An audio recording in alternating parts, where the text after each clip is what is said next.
नमस्कार, आप देख रहे हैं 9 भारत समाचार।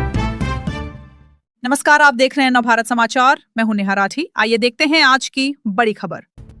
करीमनगर सुडा के चेयरमैन कोमटि रेड्डी नरेंद्र रेड्डी की देखरेख में कांग्रेस पार्टी के खास नेताओं की एक प्रेस कॉन्फ्रेंस हुई। इस प्रोग्राम में कोमटि रेड्डी नरेंद्र रेड्डी ने कहा कि कांग्रेस पार्टी जो सुधार कर रही है उसका फायदा लोगों को पता चलेगा और विपक्षी पार्टियां लोगों के साथ मिलकर झूठे प्रोपेगेंडा का विरोध करेंगी। 9 भारत समाचार तेलंगाना करीमनगर से अब्दुल समद के साथ नवीन कुमार की रिपोर्ट। ఇట్లా ఒక పద్ధతి ప్రకారం ఎక్కడ ప్రజలకు ఇబ్బందులు కలుగుతా ఉన్నాయి, ఎక్కడ అంతర్గత రోడ్లు లేక ప్రజలు ఇబ్బంది పడుతూ ఉన్నారు, ఎక్కడ ప్రధాన రహదారులు ఇబ్బంది పడుతూ ఉన్నారు, అటువంటి అన్నింటినీ కూడా మరి ప్రాధాన్యత క్రమంలో అభివృద్ధి చేస్తా ఉన్నాం. మీలాగా విచ్చలవిడిగా ఎట్లా పడితే అట్లా ఏది పడితే అది చేసి ప్రజాధనాన్ని దుర్వినియోగం చేసే ఆలోచన మాకు లేదు.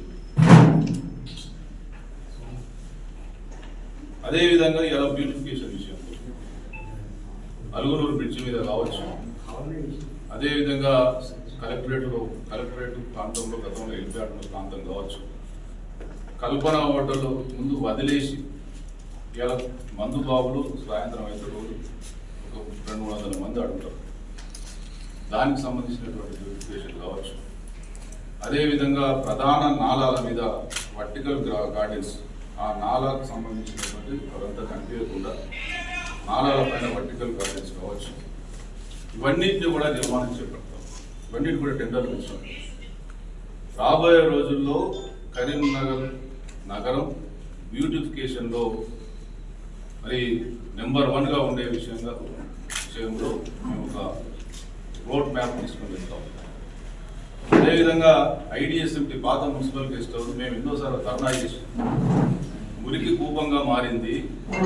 నగరం నడిపొట్టున ఇంత విలువైనటువంటి ప్రదేశం, దీన్ని మరి కనీసం దాని ప్రజల అవసరాలకు తీసుకురావాలని చెప్తే ఒక్కనాడు కూడా పట్టించుకొని అన్నట్టు వాళ్ళకు దాని మీద ₹1,00,00,000తో దాన్ని ఇప్పుడు tower area, Madina complex area, ఆ ఏరియా ప్రాంతానికి వచ్చిన వాళ్ళందరూ కూడా పార్కింగ్ ఏరియా దాన్ని డెవలప్ చేస్తా ఉన్నాం. ₹1,00,00,000తో వారం రోజులు దాన్ని ప్రారంభిస్తాం.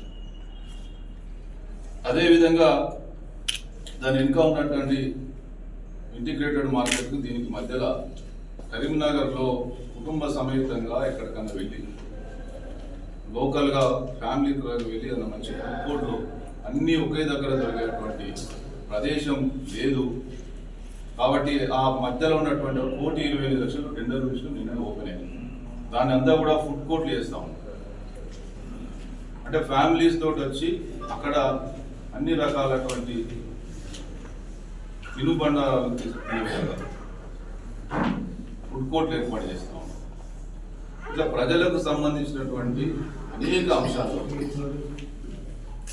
ఒక ప్రణాళికాబద్ధమైనటువంటి అభివృద్ధి, ఒక చిత్తశుద్ధితోటి ప్రజల సొమ్ముకు జవాబుదారితనంగా ఇలా మేము ముందుకెళ్తా ఉంటే రూపాయి అభివృద్ధి జరగలే, అభివృద్ధి ఆగిపోయింది, దాదాపు అప్పుడే ఒక బ్రహ్మాండం బద్దలైనట్టు, ఇప్పుడు మేమేదో పట్టించుకున్నట్టు.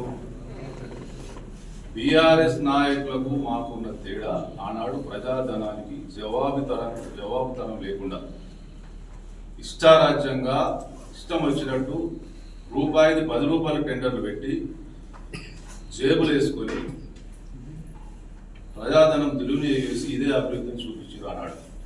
కానీ చిత్తశుద్ధితోటి కడుపు కట్టుకొని జవాబుదారితనంగా ఇలా మేము పనిచేస్తా ఉన్నాం. ప్రజలను ఒక్కటే కోరుతా ఉన్నాం, దున్నపోతు గట్టేసి బర్రెపాలు పెడితే రావు అనే చోటు శాస్త్రం ఎట్లయితుందో ఈరోజు బీఆర్ఎస్ పార్టీ గత పాలన చూసిండ్రు. ఇంకా 10 సంవత్సరాలు కూడా, ఇంకా 20 సంవత్సరాలు కూడా వాళ్ళ కథే ముగిసింది. కాబట్టి బీఆర్ఎస్ని కానీ కేవలం మాటలతో నడిపించే బీజేపీని కానీ కేంద్రంలో అధికారంలో ఉండి రూపాయి నిధులు తీసుకురానటువంటి భారతీయ జనతా పార్టీ ఒకవైపు ఉంది. ప్రజాధనం దుర్వినియోగం చేసి ప్రజలను మోసం చేసి అనేక సంక్షేమ పథకాలు మాటలతో తప్ప ఎక్కడ కూడా చేతలు చూపియని ఒక డబుల్ బెడ్రూమ్ ఇల్లు కట్టి అని పార్టీ ఒకవైపు ఉంది. ఈరోజు అనేక సంక్షేమ కార్యక్రమాలు తీసుకెళ్తా ఉన్నాం, దాంతోపాటు అభివృద్ధిని తీసుకెళ్తా ఉన్నాం. అందుకే చెప్తా ఉన్నాం, మేము మీకు ఏమాత్రం దమ్ము ధైర్యం ఉంటే బహిరంగ చర్చకు సిద్ధం కండి.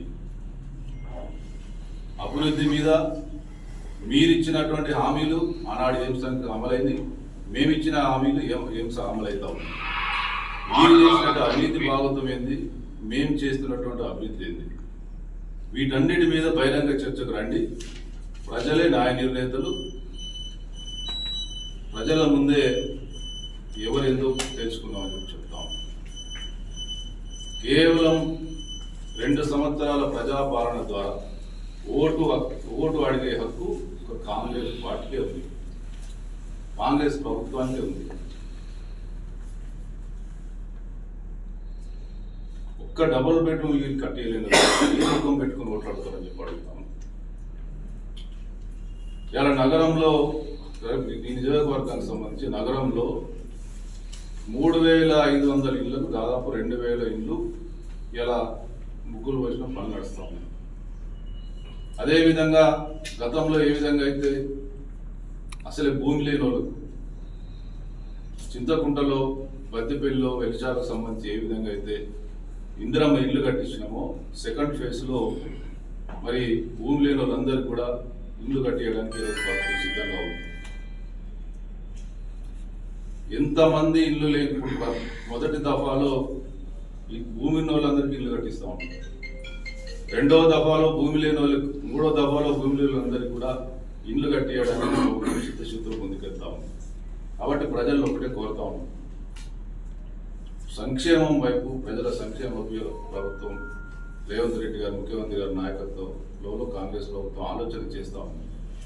అటువంటి ప్రభుత్వాన్ని ఆదరించేటువంటి బాధ్యత, మీ సంక్షేమం కోసం పాటుపడుతున్నటువంటి కాంగ్రెస్ ప్రభుత్వాన్ని భారీ మెజార్టీతో గెలిపించేటువంటి బాధ్యత ప్రజల మీద ఉంది.